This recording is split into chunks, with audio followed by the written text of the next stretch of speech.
Okay, Assalamualaikum warahmatullahi wabarakatuh. Hari ini kita akan masuk bab 2, iaitu perwakilan data. Cikgu akan share nanti nota untuk apa yang kita pelajari hari ini dan cikgu nak awak salin nota tu. Tapi sebelum tu cikgu akan jelaskan dulu untuk subtopik yang kita akan belajar hari ini.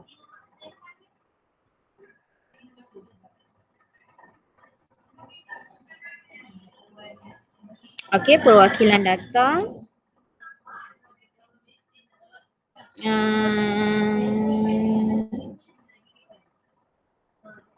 Okey, untuk subtopik yang pertama iaitu kriptografi dalam keselamatan data. Okey, kita tengok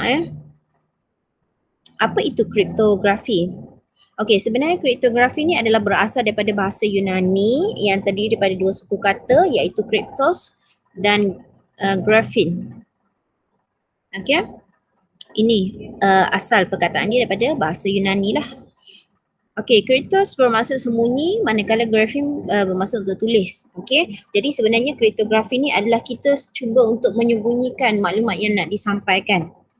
Okey, sebab kita tahu sekarang ni macam-macam orang boleh sebarkan maklumat kita kan. Jadi sebabnya sekarang semuanya hanya di hujung jari. Okay, kalau kita tengok dia kata dalam era teknologi maklumat dan komunikasi, kebanyakan maklumat dikongsi melalui internet lah, dikongsi dalam bentuk digital. Okey, penghantaran suatu dokumen tidak lagi bergantung kepada pengiriman pos. Kalau dulu benda-benda yang maklumat penting tu kita post kan. Okey, tapi sekarang semuanya melalui email lah. Okey, jadi komputer sebenarnya memikirkan macam mana cara untuk melindungi maklumat tu. Okey, sebab tu kita kata kriptografi dalam pengkomputeran. Okey, jadi cikgu dah jelaskan tadi kriptografi berasal daripada bahasa Yunani. Okey, kriptografi boleh diuraikan sebagai kajian tentang teknik kerahsiaan. Okey, yang dikenali sebagai keselamatan komunikasi data. Kriptografi ni. Tujuan utama kriptografi ni dicipta adalah untuk melindungi informasi daripada terdedah dan dipintas oleh pihak lain lah.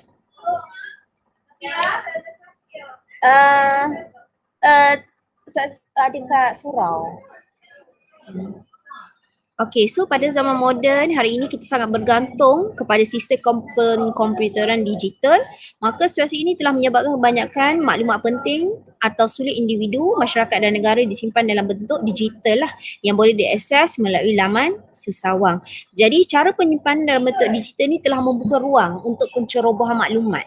Jadi sebab itulah terciptanya kriptografi ni.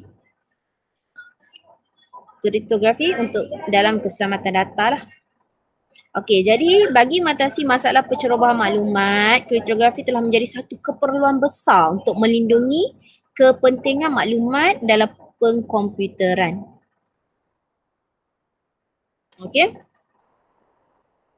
Okey, jadi ada 4 kepentingan perkhidmatan keselamatan data kriptografi ni iaitu kerahsiaan, pengesahan, integriti, tiada sangkalan. Ini adalah kepentingan lah perkhidmatan keselamatan. Maksudnya perlunya benda tu. Okey, jadi cikgu akan terangkan satu persatu kerahsiaan. Okey, kepentingan kriptografi ni adalah untuk kerahsiaan.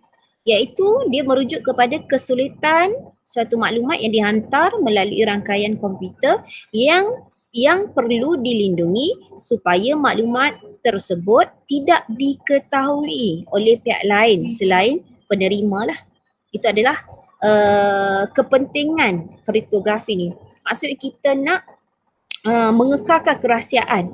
Maksud kalau benda tu sulit, okey, tidak boleh maksudnya tidak boleh, orang lain tak boleh tahu, maka dia mengekalkan kerahsiaan untuk kesulitan sesuatu maklumat tu. Okey, itu adalah kepentingan kriptografi.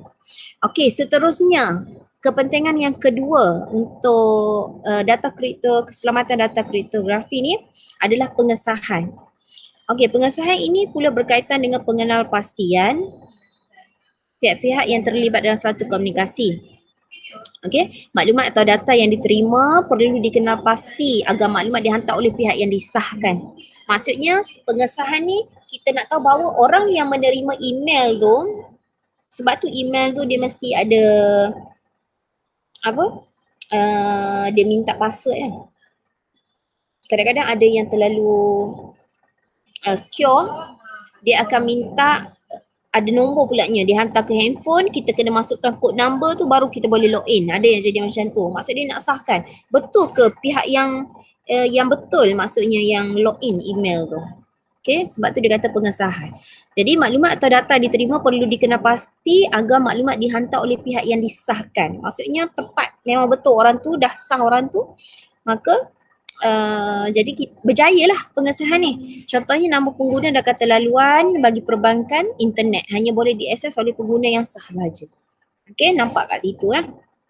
Okey, seterusnya integriti, kepentingan yang ketiga. Sebab apa pentingnya data kriptografi ni?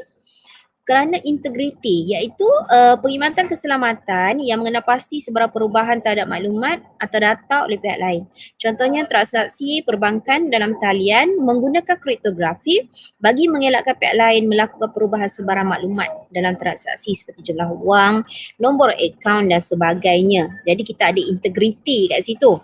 Sebab itulah pentingnya perkhidmatan keselamatan data kriptografi supaya tak adalah duit awak sebenarnya ada 10,000 dalam tu tapi ada yang ubah dia buat 8,000 sahaja.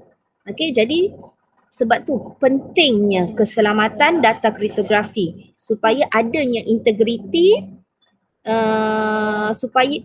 adanya integriti bagi mengenal pasti sebarang perubahan terhadap maklumat atau data oleh pihak lain. Jadi kita tekankan benda tu supaya tiada perubahan maklumat tu. Okey, seterusnya tiada sangkalan. Digunakan untuk membuktikan bahawa penghantar dan penerima maklumat tidak menafikan bahawa mereka menghantar dan menerima maklumat tersebut. Maksudnya kita boleh buktikan. Kalau data kriptografi ni kita boleh buktikan semuanya. Tak boleh akan ada isu bahawa penghantar tu kata saya tak ada hantarlah maklumat tu. Dan penerima kata saya tak ada terima. Semuanya benda ada dia punya proses tu. Okay, bukti itu. Jadi penggunaan kriptografi ni penting untuk menjaga kerahsiaan maklumat serta mengelakkan sebarang penyamaran atau penipuan berlaku. Semua yang boleh kita boleh check benda tu. Okay, jadi hari ni cikgu hanya nak sentuh untuk bahagian ini sahaja. Cikgu nak awak salin nota yang cikgu akan bagi nanti. Okay, salin dalam buku Asas Sains Komputer lah, buku nota Asas Sains Komputer. Okey, jadi itu sahaja untuk hari ini. Assalamualaikum.